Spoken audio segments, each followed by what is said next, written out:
Hello and welcome. Hello. Radio and TV. They dominate our lives, don't they? Soap operas, sitcoms, dramas, news, documentaries, quiz shows, educational programs.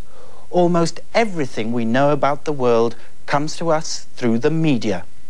And people spend more and more of their time just sitting, watching TV and listening to the radio. Well, I wonder if that's really true. I've been asking people this question. How many hours a day do you spend listening to the radio or watching TV?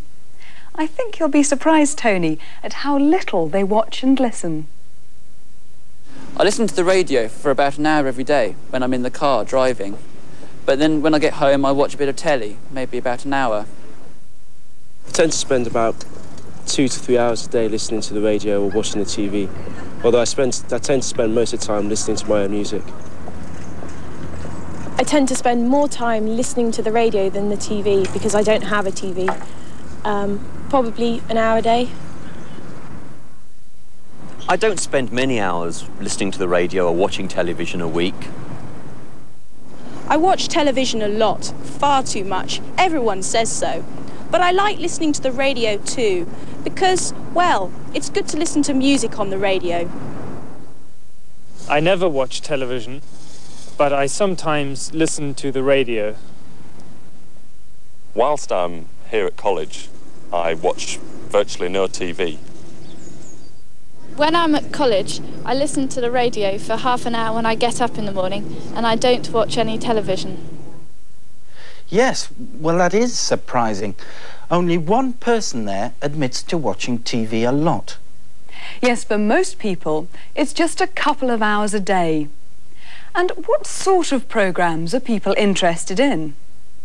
We watch the news in the morning and at lunchtime, and then whatever is interesting in the evening. We very seldom listen to the radio.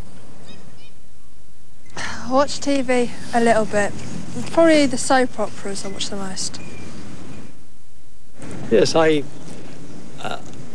not a very disciplined listener to radio. I tend to just switch it on and listen to music when I'm doing a job. I also listen to the talks and current affairs programs, but not in any very disciplined way. What were the programmes they mentioned? The news? Soap operas?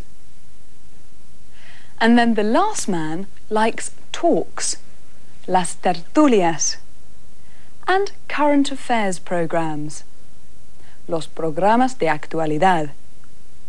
Tony, which do you think people prefer, TV or radio? Oh, I'm sure TV is much more popular. Well, let's find out. I prefer the radio because then you can make your own pictures. I don't spend very long watching the television, but I definitely prefer it to the radio. It's more fun. I think I prefer the radio. I suppose I prefer radio to television because you use your imagination more when you listen to radio. I think I'd rather give up television than radio if I had to make a choice. Yeah. Extraordinary. I counted 4 people who prefer the radio and only 1 who prefers television. Yes, that's right. Ever since television was invented, people have been predicting the death of radio, but it just hasn't happened. Let's go back to the 1950s and find out what people preferred then. Yes, it's time for the news. And here's a question for you.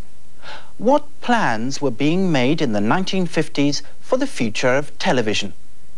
Over to the newsroom.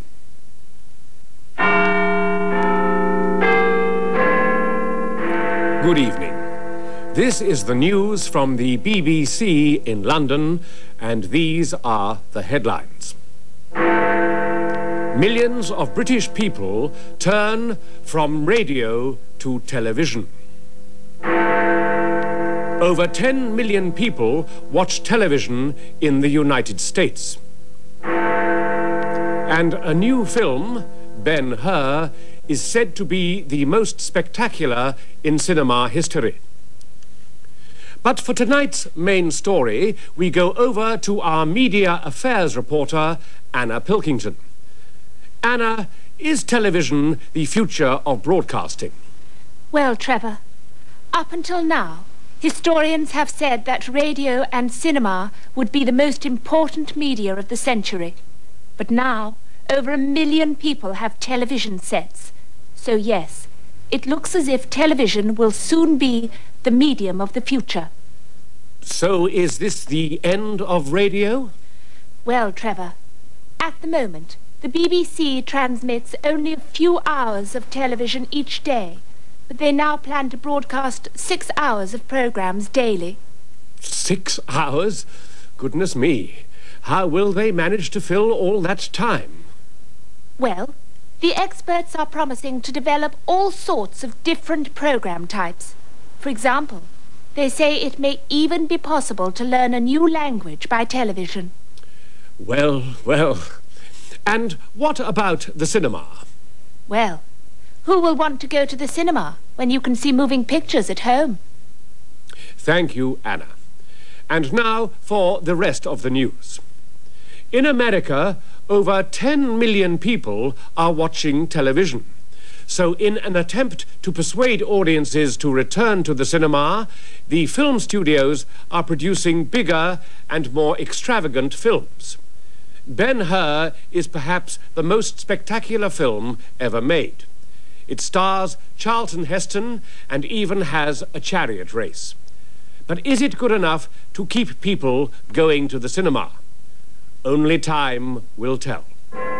Good night.